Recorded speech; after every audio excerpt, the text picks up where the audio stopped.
तो मूवी की शुरुआत में हमें तोशिको नाम की लेडी और उसकी बेटी मे को दिखाया जाता है। असल में आज मे की दोस्त उसके घर पर आई थी खेलने के लिए, लेकिन तोशिको को मार्केट जाना पड़ता है क्योंकि बच्चों के लिए स्नैक्स खत्म हो गए थे। तो इसके चलते वो मार्केट निकल जाती है। घर पर बच्चे हाइड एंड सीक खेल रहे होते हैं और उधर तोशिको को थोड़ा ज्यादा ही वक्त लग जाता है मार्केट में। जब तोशिको घर वापस लौटती है तो उसे घर के अंदर मे नहीं मिलती, तो वो बहुत ज्यादा घबरा जाती है और फिर वो अपने नेबर्स के पास जाती है और मे के बारे में पूछताछ करती है, लेकिन किसी ने भी उसको कहीं नहीं देखा था। जिसके बाद वहाँ पर पुलिस आती है और मे की मिसिंग कंप्लेंट फाइल करी जाती है। और फिर हम तोशिको की हस्बैंड तादाहिको को देखते हैं जो कि एक नर्स है, और जब उसे मे के बारे में पता चलता है तो वो जल्दी से घर आ जाता है। अब रात हो गई थी और अभी तक मे के बारे में कुछ भी खबर नहीं थी। तोशिको और तादाहिको भी बहुत ज्यादा परेशान थे और फिर तोशिको कपड़े उतार कर वॉशिंग मशीन में डालने जाती है, और जैसे ही वो वॉशिंग मशीन का दरवाजा खोलती है तो उसकी रूह कांप जाती है और वो जोर जोर से चिल्लाने लगती है, और उसके चिल्लाने की आवाज सुनकर पड़ोसी भी अपने घर से बाहर निकल आए थे। अब यहाँ से कहानी एक साल आगे बढ़ती है और अब तोशिको बहुत ही ज्यादा डिप्रेशन में रहने लगी थी, और तो और वो एंटी डिप्रेसेंट पिल्स भी ले रही होती है, और खुश तो वो कभी भी नहीं रहती। खैर हम तोशिको को एक सपोर्ट ग्रुप के अंदर देखते हैं और यहाँ पर हमको एक बात पता लगती है कि तोशिको नई वॉशिंग मशीन लेने वाली थी क्योंकि पुरानी वॉशिंग मशीन का दरवाजा अटक जाया करता था। और असल में हुआ ऐसा था कि मे जो थी वो हाइड एंड सीक खेलते हुए वॉशिंग मशीन में छिप गई थी, लेकिन उससे दरवाजा खुल नहीं पाया और दम घुटने की वजह से वो वहीं पर मारी गई। और इन सब की रिस्पॉन्सिबल तोशिको आज तक खुद को मानती है, और इसी वजह से तोशिको रोने लगती है और वो अपने फोर आर्म्स को स्क्रैच करने लगती है, और वो हमेशा ऐसा करती है जब जब वो एंजाइटी को फील करती, और इसलिए तादाहिको आकर उसको संभालता है। अब सीन अगले दिन पर आता है और अब तादाहिको और तोशिको ने घर शिफ्ट कर लिया था, तो मे के टॉयज और उसका सामान ऐसे ही पड़ा हुआ था। तो तोशिको के पास उसकी मदर इन लॉ मिसुकी आती है और वो तोशिको को एक पैम्पलेट देकर जाती है कि तोशिको को मे के पुराने सामानों को जलाकर उसका क्रिमेशन यानी कि इनक्रिमेशन कर देना चाहिए। और ये जापान का एक रिचुअल होता है जिसके अंदर एक डेड पर्सन, स्पेशली बच्चों की मौत के बाद में उनके सामान को जलाकर उनका इनक्रिमेशन कर दिया जाता है। सिंपल सा मान लो कि यहाँ पर सामान को जलाना था।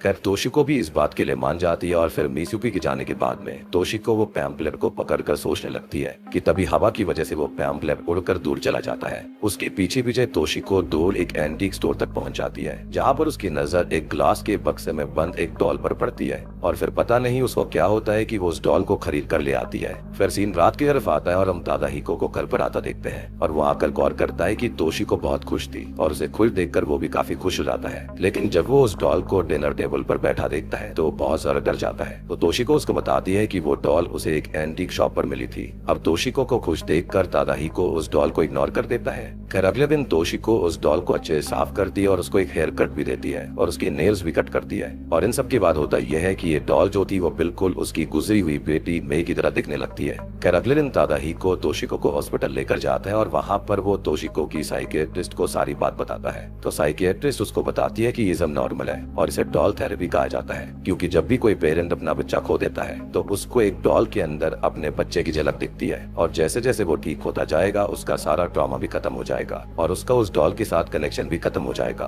अब होता यह है कि ऐसे ही कई महीने गुजर जाते हैं और अब तादाहिको भी तोशिको की खुशी के लिए उस डॉल को अपनी बेटी मान रहा था, और तोशिको को इतना खुश तादाहिको ने बहुत वक्त बाद देखा था, और जो पिक्चर्स उन्होंने उस डॉल के साथ ली थी वो उन्होंने पूरे घर की वॉल्स पर लगाई हुई थी। अब ऐसे ही और महीने गुजरते हैं और एक दिन तोशिको को अजीब सी फीलिंग होती है। वो हॉस्पिटल जाती है और तादाहिको को बताती है कि वो प्रेग्नेंट है, और ये सुनकर तादाहिको बहुत खुश हो जाता है। अब यहाँ से सीन 10 महीने आगे बढ़ता है और तोशिको और तादाहिको को एक बेटी ही हुई थी। उन दोनों ने उसका नाम माई रखा था। खैर अब यहाँ पर तोशिको बिल्कुल ठीक हो गई थी, तो उसको वो डॉल बिल्कुल नॉर्मल डॉल की तरह ही दिख रही होती है, और जो पिक्चर्स उन्होंने उस डॉल के साथ ली थी अब उसकी जगह वॉल्स पर माई की पिक्चर्स थी। तादाहिको ने माई के लिए एक क्रेडल भी फिक्स कर दी थी। फिर तोशिको माई को उसके क्रेडल में डालकर उसके साथ वो डॉल रख देती है, और फिर वो अपनी मदर इन लॉ मिसुकी के पास जाती है जो कि उनसे मिलने आई थी। लेकिन तभी बेबी मॉनिटर के अंदर माई के रोने की आवाज आती है, क्योंकि वो डॉल माई के ऊपर थी। तो तोशिको जल्दी से जाकर उस डॉल को माई के ऊपर से हटाती है, और वो ये गौर करती है कि उस डॉल के जो बाल थे वो माई की गर्दन से लिपटे हुए थे, जो कि काफी वियर्ड सी बात थी। अब रात को तादाहिको और तोशिको उस डॉल को उसके ग्लास बॉक्स में ही डाल देते हैं जिस पर बहुत सारे पेपर चिपके हुए थे और उन पर जापानीज में कुछ लिखा भी हुआ हुआ था, लेकिन वो उलट पुलट थे।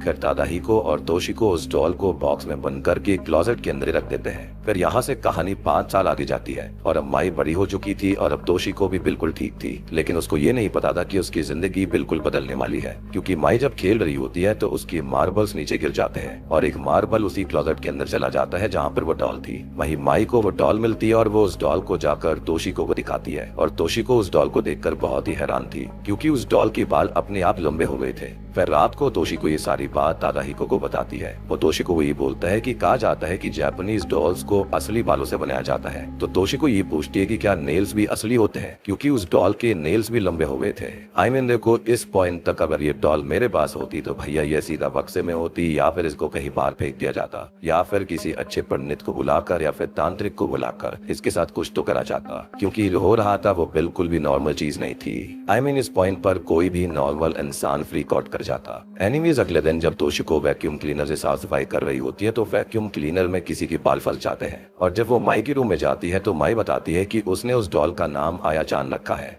एनीमीज रात में माई अपने रूम से उठकर तोशिको के पास आकर सो जाती है और वो बताती है कि आया चान उसे सोने नहीं दे रही और वो उसको नुकसान पहुंचाने की कोशिश कर रही है। ये सुनकर तोशिको माई के रूम में जाती है और वो उस डॉल को उठाकर ऊपर कबर्ड पर रख देती है और फिर वो अपने रूम में चली जाती है। फिर अगले दिन जब माई की स्कूल फ्रेंड और उसकी मॉम तोशिको के घर आते हैं तो माई अपनी फ्रेंड को अपने रूम में ले जाती है और अपने डॉल को दिखाने लगती है और माई की फ्रेंड उस डॉल की आर्म को खींचने लगती है, यानी कि हाथ को, और माई उसे बहुत रोकने की कोशिश करती है, लेकिन तभी माई की फ्रेंड रोती रोती बाहर आती है और वो अपनी माँ को अपना हाथ दिखाती है जिस पर किसी एक काटने के निशान थे और ये देखकर तोशिको माई को ही डांटने लगती है और फिर माई भी रोने लगी थी और ये कहती है कि ये उसने नहीं किया। अब तोशिको मेई की पिक्चर्स देखने लगती है और फिर उसके पास में माई आती है उस डॉल के साथ में और वो तोशिको से माफी मांगती है और ये कहती है कि आया चान यानी कि वो डॉल भी सॉरी बोल रही है और फिर तोशिको माई को माफ कर देती है। खैर अब जब तोशिको घर का काम कर रही थी तब उसे माई के रूम में से माई के भागने की आवाज सुनाई देती है तो वो रूम में जाती है, लेकिन वहाँ पर बस वो डॉल थी और बेड पर मेई की पिक्चर्स पड़ी हुई थी जो कि किसी ने खराब कर दी थी। तभी माई पीछे से आती है और तोशिको उससे पूछती है कि उसने वो पिक्चर्स खराब क्यों करी है तो वो कहती है कि उसने कुछ भी नहीं किया और वहाँ से चली आती है। अब अगले दिन तोशिको माई के स्कूल जाती है और वहाँ पर माई की टीचर उसको ये बताती है कि माई का बर्ताव बदल गया है और उसने रिसेंटली ही कुछ अजीब सी पेंटिंग ड्रॉ करी है जिसके अंदर एक माँ और एक बेटी फांसी लगाकर खुद को खत्म कर रही थी। फिर सीन रात की तरफ आता है और आज फिर से माई अपने रूम से उठकर तोशिको के पास आकर सो जाती है, लेकिन जब तोशिको देखती है तो वहाँ पर माई नहीं बल्कि वही डॉल थी और अब तोशिको बहुत ज्यादा डर गई थी। खैर अगली सुबह वो तादाहिको को माई की ड्राइंग दिखाती है और ये कहती है कि शायद उस डॉल के साथ कुछ तो सही नहीं है, लेकिन तादाहिको इस चीज पर इतना ध्यान नहीं देता। ऑब्वियस सी बात है, हर हॉरर मूवी के अंदर ये तो बिल्कुल नॉर्मल चीज है। खैर वो अपने काम पर चला जाता है और माई भी स्कूल निकल जाती है। फिर उसके जाने के बाद में तोशिको वो ड्राइंग्स को फाड़ देती है और फिर वो उस डॉल को उठाकर कचरे में फेंक देती है और घर आकर वो कुकीज के लिए डो रोल करने लगती है कि तभी उसको कुछ आवाज आती है और वो देखती है कि वो डॉल वापस आ गई थी और उसके फेस पर एक पेपर बैग का मास्क था। वो समय आकर तोशिको जाकर एक रोलर से उस डॉल के हेड में मारने लगती है, लेकिन तभी वो देखती है कि डॉल तो पास में पड़ी हुई थी और जिसको उसने मारा था वो तो उसकी खुद की बेटी माई है। ये देखकर वो डर के मारे चिल्लाने लगती है और तभी वो जाग उठती है क्योंकि ये उसका एक नाइटमेयर था, लेकिन वो जो डॉल थी वो सच में वापस लौट आई थी और ऐसा इसलिए था क्योंकि किसी ने उस डॉल को वापस कर दिया था क्योंकि वो अच्छे से सॉर्ट करके नहीं फेंकी गई थी, लेकिन क्योंकि अभी भी गार्बेज ट्रक वहीं पर था तो तोशिको जल्दी से जाकर वो डॉल गार्बेज मैन को दे देती है और फिर वापस लौट आती है। इसके बाद में वहाँ पर एक एम्बुलेंस गुजरती है और उसको कुछ सही नहीं लगता तो वो देखने जाती है और वो नोटिस करती है कि जिस आदमी को उसने वो डॉल दी थी वो खुद पे खुद क्रशर में आकर मारा गया, लेकिन डॉल बिल्कुल सही सलामत थी और उस डॉल को माई उठाकर फिर से अपने साथ कर ले आई थी। और ये सीन कहीं ना कहीं मुझे एनाबेल मूवी जैसा लग रहा था और इसको आप जापानीज एनाबेल डॉल भी समझ सकते हो। एनीमीज अब रात को तोशिको तादाहिको को यानी कि अपने पति को दिखाती है कि ये जो डॉल है वो माई से बात कर रही है, लेकिन तादाहिको फिर से इस पर ध्यान नहीं देता और सोने चला जाता है। फिर अगले दिन तोशिको को घर के अंदर किसी के फिर से भागने की आवाज आती है तो वो बेडरूम के अंदर जाती है जहाँ पर बेडशीट के नीचे कोई था, लेकिन बेडशीट को उठाने पर नीचे कोई भी नहीं होता और जब तोशिको बिस्तर के नीचे चेक करती है तो कोई उसके ऊपर से कूद कर निकल जाता है। उसको लगता है कि वो माई होगी, लेकिन तभी हम पीछे बेडशीट के नीचे किसी को देखते हैं जो कि बेडशीट के साथ ही वहाँ से भागता है। उसके पीछे तोशिको मशीन तक जाती है और जैसे ही वो मशीन के अंदर देखती है तो वो डॉल तोशिको पर हमला कर देती है और तोशिको उसे उठाकर दूर फेंक देती है, लेकिन असल में वो माई थी जिसके गिरने की वजह से हुआ ये था कि उसके सर में चोट आ गई थी और ये सपना बिल्कुल सच हो गया था जो कि तोशिको ने पहले देखा था। अब माई को हॉस्पिटल लेकर जाया जाता है जहाँ पर ये पता लगता है कि वो ठीक है, लेकिन तोशिको का थेरेपिस्ट यहाँ पर तादाहिको के साथ पर्सनल में बात करता है और वो उसको ये बताता है कि माई की बैक पर निशान है और शायद वो तोशिको ने किए हैं। इसके बाद में तादाहिको तोशिको को बताता है कि कुछ दिन के लिए माई मिजुकी के साथ रहेगी, यानी कि उसकी माँ के साथ में। और दिक्कत डॉल के अंदर नहीं बल्कि तोशिको के अंदर है, यानी कि वो उसको साइको बोल रहा था। लेकिन यहाँ पर भी जाते जाते तोशिको यही कहती है कि चाहे जो हो जाए माई के साथ उस डॉल को बिल्कुल मत जाने देना। खैर इसके बाद में सेम रात को ही तादाहिको उसी इंक्रिमेशन वाली वेबसाइट पर कॉल करता है और वो उन्हें इस बॉक्स और डॉल की पिक्चर्स को सेंड करता है। फिर वो खुद भी थोड़ी बहुत रिसर्च करता है और उसको ये पता चलता है कि वो डॉल फेमस डॉल मेकर होजी ने बनाई है और कहा जाता है कि वो डॉल उसकी बेटी की फेवरेट डॉल हुआ करती थी और उसने ये डॉल अपनी बीवी के लिए बनाई थी जब उसकी बेटी गायब हो गई। खैर इतने में ही इंक्रिमेशन वालों की तरफ से कॉल आती है और वो तादाहिको को कल ही उस डॉल को लेकर आने के लिए कहते हैं, खासकर उस बक्से के साथ में, क्योंकि वो डॉल कोई आम डॉल नहीं थी और उसको जितना जल्दी जलाया जाएगा उतना ही अच्छा होगा। अब वो एक पैरानॉर्मल इन्वेस्टिगेटर का व्लॉग देखता है जिसके अंदर वो होजी की डॉल को ढूंढ रहे थे। खैर लेजेंड्स कुछ ऐसे थे कि अर्ली शोवा एरा यानी कि 1920s के आसपास में एक डॉल मेकर था जिसका नाम होजी था और उसकी डॉल सबसे ज्यादा फेमस हुआ करती थी। लेकिन हुआ ये कि जब उसकी बेटी रियली गायब हो गई तो उसकी बीवी बहुत ही ज्यादा दुखी रहने लगी और उसने अपनी बीवी के लिए एक डॉल बनाई थी, लेकिन थोड़ी ही वक्त बाद में उसकी बीवी बहुत ही ज्यादा बीमार पड़ गई और उसकी मृत्यु हो गई। फिर इसके बाद होजी ने एक ऑर्डर दिया था कि उस डॉल को उसकी बीवी के साथ ही दफन कर दिया जाए पास वाले आइलैंड पर। और कहा जाता है कि वो डॉल आज तक किसी को नहीं मिली और ऐसा इसलिए क्योंकि थोड़ी ही वक्त बाद वो डॉल खुद जमीन खोद कर बाहर निकल आई थी और अपने मालिक को ढूंढ रही थी। और उन डॉल्स को ऑथेंटिकेट करने वाला सिर्फ एक ही पर्सन है जिसका नाम है एन बेनली और वो एक काबिल पुलिस ऑफिसर था और वो होजी की मिसिंग बेटी रेली के केस पर काम भी कर रहा था। खैर इसके बाद में सीन चेंज होता है और हम मिजुकी को देखते हैं जो कि माई को सुलाकर घर के काम करने चली जाती है और वो डॉल माई के साथ ही थी। खैर जब मिजुकी काम कर रही होती है तभी वहाँ पर अचानक से माई आ जाती है और वो मिजुकी की पीठ पर चढ़ जाती है। तो मिजुकी उसको सुलाने के ले जाती है, लेकिन माई तो सो रही थी क्योंकि मिजुकी की बैक पर वो डॉल थी ना कि माई। और ये देखकर मिजुकी बहुत ही ज्यादा डर जाती है और वो उस डॉल को क्लोजेट के अंदर बंद कर देती है। अब इसके बाद में तादाहिको तोशिको को यानी कि अपनी बीवी को कॉल करके बताता है कि कल ही उस डॉल का इंक्रिमेशन होगा, यानी कि उसे जलाया जाएगा। और फिर वो बेबी मॉनिटर पर माई की बातें सुनने लगता है जो कि उसने उस डॉल के साथ करी थी। और माई जब बात कर रही थी तो वो ये बोल रही थी कि वो डॉल उसी जगह से है जहाँ पर होजी रहा करता था। और थोड़ा सा और रिसर्च करने पर तादाहिको को ये पता लगता है कि आया मतलब होता है यानी कि आया चान मतलब होता है पोलाइट पर्सन और री का मतलब भी सेम फही है। और अब तादाहिको को इस बात पर यकीन हो गया था कि द लिविंग पपेट यानी कि द लिविंग डॉल वाला अर्बन लेजेंड बिल्कुल सच है और ये डॉल वाकई में होजी की बेटी है या फिर उसकी स्पिरिट है। अब तादाहिको बिना देर किए अपनी माँ मिजुकी के घर जाने लगता है और वो मिजुकी को कॉल करके माई को उठाने के लिए कहता है और वो डॉल को कहीं पर बंद रखने के लिए बोलता है। लेकिन मिजुकी के चेक करने पर वो ये देखती है कि वो डॉल क्लोजेट के अंदर नहीं थी और माई भी अपने रूम के अंदर नहीं होती। तो वो भागकर माई को ढूंढने लगती है और उसे एक ब्रिज पर वो बैठी हुई दिखाई देती है और जैसे ही वो उसके पास जाती है माई नदी में कूद जाती है। अब तादाहिको जो होता है वो अपनी माँ के घर पर पहुंच गया था, लेकिन वहाँ पर ना ही उसकी माँ थी ना ही माई थी कि तभी उसे बाहर माई दिखाई देती है जिसके फेस पर खून लगा हुआ था और उसके हाथ में वही डॉल थी। फिर वो जल्दी से वो खून साफ करता है और फिर वो उस डॉल को अपनी कार की डिग्गी में रख कर उसके ग्लास बॉक्स में डाल देता है। फिर वहाँ पर मिजुकी जो होती है वो पुलिस के साथ आती है क्योंकि वहाँ पर ब्रिज पर मिजुकी पर किसी ने हमला किया था और उसके हाथ पर काट लिया था। एंड ऑब्वियस ही बात है वो कोई और नहीं पक्का ये डॉल ही होगी। खैर अब पुलिस ऑफिसर यामामोटो जो होता है वो तादाहिको को अपनी कार में लेकर जाता है और वो उसे उस ब्रिज की सीसीटीवी फुटेज दिखाता है जिसके अंदर किसी ने उसकी माँ पर हमला किया था, लेकिन वो माई थी या फिर नहीं इस बात का पता नहीं लग रहा था। फिर इसके बाद में तादाहिको जाकर अपनी माँ के हाथ पर बने हुए बाइट मार्क्स को नोटिस करता है और वो बाइट मार्क्स मिजुकी की वॉच के स्ट्रैप पर भी थे। लेकिन जब तादाहिको जाकर माई के दांतों से मैच करने की कोशिश करता है तो वो देखता है कि माई के दांत तो बड़े हैं लेकिन ये बाइट मार्क्स छोटे दांतों के थे। खैर फिर अगली सुबह डिलीवरी मैन उस डॉल को लेने आता है और वो उस डॉल को इंक्रिमेशन वाली साइट पर ही लेकर जा रहा था और वहाँ पर फिर तादाहिको भी आ जाता है। लेकिन वहाँ पर उस डॉल के साथ में शॉकिंगली और बहुत सारी डॉल्स होती हैं और फिर वो एक के बाद एक रिचुअल करते हैं और सभी डॉल्स को एक साथ आग लगा दी जाती है। और तादाहिको इस चीज की वीडियो भी बना लेता है ताकि वो इसको अपनी बीवी को दिखा सके। खैर अब इस वीडियो को वो अपनी बीवी तोशिको को दिखाता है और फाइनली ये दोनों बेफिक्र हो जाते हैं। लेकिन अभी तो ये बस शुरुआत थी क्योंकि जिस डॉल का इंक्रिमेशन यानी कि जिसको जलाया गया था वो बिल्कुल नकली थी और असली डॉल तो ये डिलीवरी पर्सन बेचने के लिए ले गया था, वो भी एक एंटिक शॉप पर। लेकिन उसकी डील ही नहीं हो पाती और वो उस डॉल के साथ वहां से जाने लगता है। लेकिन तभी होता यह है कि उसको इल्यूजन्स होते हैं और उसके मुंह से बाल बाहर निकलते हुए दिखाई देते हैं जिससे कि वो डर कर एस्केलेटर से नीचे गिर पड़ता है और वहीं पर मारा जाता है।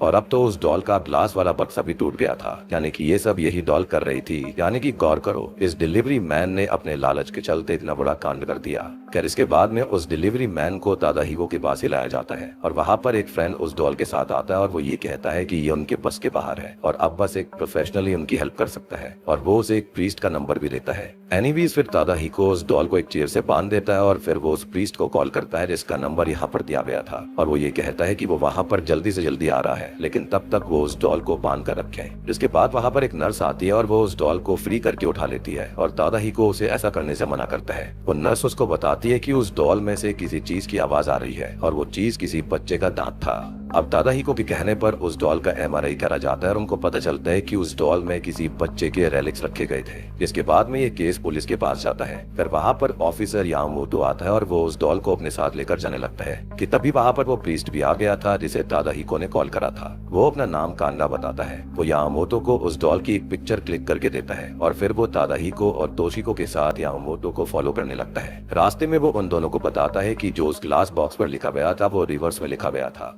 और वो असल में किसी तरह की सील थी जो कि उस डॉल को कंटेन करने के लिए कैरी कर रखने के लिए थी। खैर उधर यामामोटो उस पिक्चर को देखता है जो कि कान्ना ने क्लिक करी थी और उसके अंदर उस डॉल का असली रूप दिख गया था, लेकिन यामामोटो सोचता है कि ये बस एक प्रैंक है और वो उस पिक्चर को बाहर फेंक देता है। कान्ना भी थोड़ी दूर अपनी कार को रोक लेता है और यामामोटो एक टनल के अंदर से जा रहा था कि तभी वो नोटिस करता है कि वो डॉल वहाँ पर नहीं है और अचानक वो डॉल कार के सामने आ जाती है और जब यामामोटो बाहर जाता है तो उसे एक बच्ची अपने कार के बैक टायर्स में फंसी मिलती है और वो दर्द में चिल्ला रही थी। खैर फिर कांडा, तोशिको और तादाहिको वहाँ पर आ जाते हैं और वो ये देखते हैं कि यामामोटो उस डॉल को पकड़कर रो रहा था। तो कांडा यामामोटो को उस डॉल के इल्यूजन से दूर करता है और वो उस डॉल को एक स्पेशल बॉक्स के अंदर बंद कर देता है। वो तादाहिको और तोशिको को बताता है कि वो डॉल बहुत ही स्ट्रॉन्ग इल्यूजन्स को क्रिएट करती है जिनमें से बाहर निकलना बहुत मुश्किल होता है, जैसा कि यहाँ पर इन सब के साथ हो रहा था, स्पेशली मिसुकी के साथ में। खैर इसके बाद में कान्ना उन दोनों से लिफ्ट मांगता है क्योंकि उसे एन बेलनी से मिलना था और वो दोनों उसे एन बेलनी के घर तक छोड़ देते हैं और फिर वहाँ से जाने लगते हैं। लेकिन जब एन बेलनी उस डॉल की असली स्टोरी सुनाने लगता है तो वो दोनों रुक जाते हैं। वो उनको बताता है कि होजी ने अपनी बीवी की मौत के बाद खुद ये सारी बात कन्फेस करी थी कि उसकी बेटी बहुत बीमार रहा करती थी और उसकी वाइफ से ये देखा नहीं जाता था। तो उसकी वाइफ ने अपनी बेटी के साथ खुद को खत्म करने की कोशिश करी, लेकिन वो खुद बच गई और उसकी बेटी मारी गई। अब अपनी बीवी के क्राइम को छुपाने के लिए होजी ने अपनी बेटी के रेलिक से उस डॉल को तैयार किया और जब उसकी बीवी बहुत ही ज्यादा बीमार रहने लगी थी तो उसने अपनी बीवी की आखिरी इच्छा पूछकर ऑर्डर दिया था कि उसकी बीवी की मौत के बाद में उस डॉल को उसके साथ ही दफन कर दिया जाए। लेकिन उन्हें कभी वो डॉल मिली ही नहीं थी क्योंकि किसी ने वो डॉल निकाल कर आगे बेच दी थी और इसलिए वो डॉल तोशिको को एक एंटीक शॉप के अंदर मिल गई। खैर वो उनको उस डॉल को जल्दी से जल्दी वहाँ से लेकर जाने के लिए कहता है। फिर तोशिको कान्ना को ये कहती है कि क्या हो अगर वो रिली को उसकी मॉम के पास पहुंचा दे।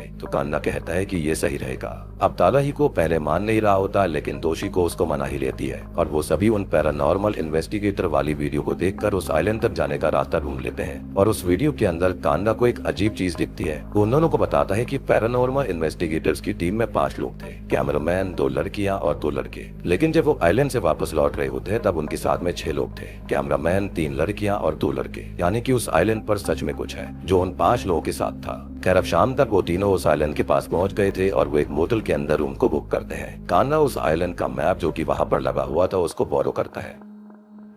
फिर वहां पर वो एक रिचुअल की प्रिपरेशन करता है और इसके लिए वो तादाहिको और तोशिको को भी बुलाता है और इस रिचुअल के अंदर वो एक पेंडेंट की हेल्प से उस आइलैंड पर एग्जैक्ट स्पॉट ढूंढने वाले थे यहाँ पर होजी की वाइफ को बैरी करा गया था और इसके लिए कांडा किसी तरह की चैंटिंग करता है और वो पेंडेंट आइलैंड के मैप पर पॉइंट करता है। अब तोशिको और कांडा उस मैप के पार्ट को जेरोक्स करके जूम कर रहे थे और ऐसे कई बार करने पर ऑलमोस्ट एग्जैक्ट स्पॉट भी मिल गया था। लेकिन तभी हम उस डॉल का असली फेस देखते हैं जो कि बहुत ही ज्यादा भयानक था और तभी पूरा का पूरा रूम हिलने लगता है और सारा सामान अपने आप गिरने लगा था और अचानक से लाइट भी चली जाती है और वो डॉल भी अब आजाद हो गई थी और पूरे रूम के अंदर वो इधर उधर भागने लगती है। मानो ऐसा लग रहा था कि जैसे ये डॉल ये चाहती हो कि उसको वहाँ पर दफन ना करा जाए। कांडा अब तादाहिको को एक एन्चेंटेड बैग देता है और कान्ना तोशिको को कैमरा फ्लैश से लाइट ऑन करने के लिए कहता है और तोशिको लाइट फ्लैश करती है और इन सब की बात वो बहुत ज्यादा डर गए थे। लेकिन आखिर में तादाहिको उस डॉल को उस बक्से के अंदर ट्रैप कर लेता है। खैर अब यहाँ पर सब कुछ सही होता दिख रहा था, लेकिन एक दिक्कत थी कि कान्ना इसमें घायल हो गया था और उसके पैर में एक कील घुस गई थी, तो उसे सुबह हॉस्पिटल जाना पड़ता है। और अब तोशिको और तादाहिको अकेले ही उस आइलैंड पर जाते हैं और वापस आने के लिए उनके पास खाली 2 घंटे थे,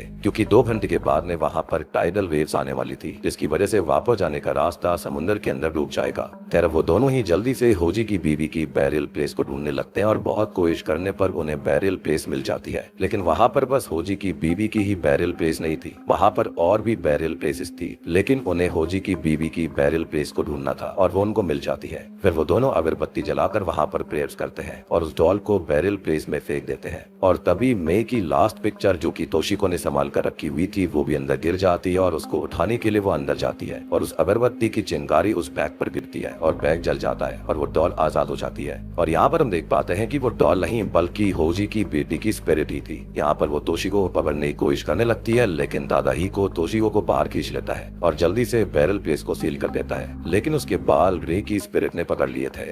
तो तोशिको जो होती है वो मे की फोटो फ्रेम या ग्लास को ही तोड़कर अपने बाल को काट लेती है और अब कहीं जाकर उन्हें चैन की सांस आती है। इसके बाद वो दोनों जल्दी से घर जाते हैं और घर जाते ही माई तोशिको को गले लगा लेती है और तादाहिको बाथरूम में जाता है। अब तभी हम ये देख पाते हैं कि जो माई है वो तोशिको को बहुत ज्यादा कसकर पकड़ रही थी, जिसकी वजह से उसको दर्द होने लगता है, क्योंकि वो असल में माई थी ही नहीं बल्कि वो तो रे की स्पिरिट थी। मेनवेल तादाहिको जो होता है उसको वॉशिंग मशीन के अंदर अपनी बेटी माई दिखाई देती है और वो उसे वहाँ से बाहर निकालता है, लेकिन अचानक से माई बदल कर वहाँ पर मे में कन्वर्ट हो जाती है, यानी कि वहाँ पर मे की स्पिरिट आई थी जो कि रे की स्पिरिट का हाथ पकड़ती है और उसे अपने साथ ले जाती है, यानी कि उसने अपनी माँ को बचा लिया था। आपको याद होगा कि उसका एक फोटोग्राफ वहाँ पर कब्र के अंदर गिर गया था, जिसके चलते उसकी स्पिरिट वहां पर आई और अपनी माँ को उसने बचा लिया था।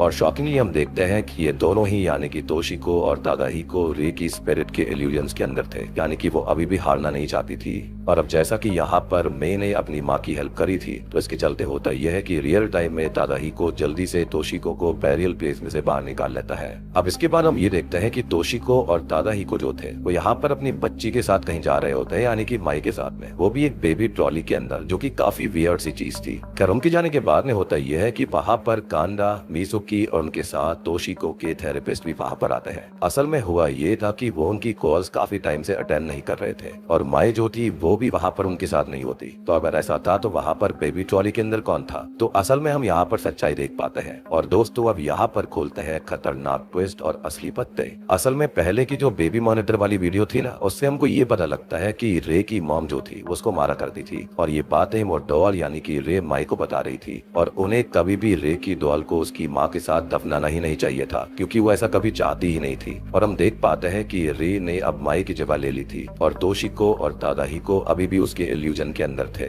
मतलब सोच कर देखो कि रे को कभी अपनी माँ से प्यार नहीं मिला था, तो जब तोशिको की बेटी खत्म हो गई थी तो उसके बाद में वो इस डॉल को अपने घर पर ले आई और उसने उसको अपनी बच्चे की तरह रखा था। तो ऑब्वियस सी बात है रे को यहाँ पर उससे अटैचमेंट हो गई थी, उसको वो माँ मिल गई जो कि वो हमेशा से चाहती थी। और यही रीजन था कि वो यहाँ पर माई से भी चिढ़ रही थी, क्योंकि वो उसको ज्यादा प्यार करा करती। और आपको वो हॉन्टेड नाइटमेयर याद होगा जो कि यहाँ पर तोशिको को आया था कि एक माँ जो थी वो अपनी बच्ची के साथ खुद को खत्म कर रही थी। तो यहाँ पर रे जो थी वो अपनी कहानी बयां कर रही थी कि उसकी माँ उसके साथ क्या करने की कोशिश करा करती थी। और इसलिए एंड तक आते आते रे जो थी वो लड़ रही थी अपनी माँ के लिए, क्योंकि वो यहाँ पर तोशिको के अंदर अपनी माँ को देखा करती जो कि वो उसको हमेशा से चाहती थी, यानी कि एक ऐसी माँ जो कि उसको हमेशा प्यार करे। और अंत में रे की स्पिरिट ने इतना तगड़ा इल्यूजन क्रिएट किया कि तोशिको और तादाहिको यही भूल गए कि उनकी बेटी माई है। और जब ये लोग ट्रॉली के अंदर इस डॉल को लेकर जा रहे थे तो कार के अंदर हम देखते हैं माई को, जो कि अपने मॉम डैड को आवाज लगा रही होती है, लेकिन वो दोनों उस पर ध्यान नहीं देते क्योंकि वो दोनों ही रे के इल्यूजन के अंदर थे।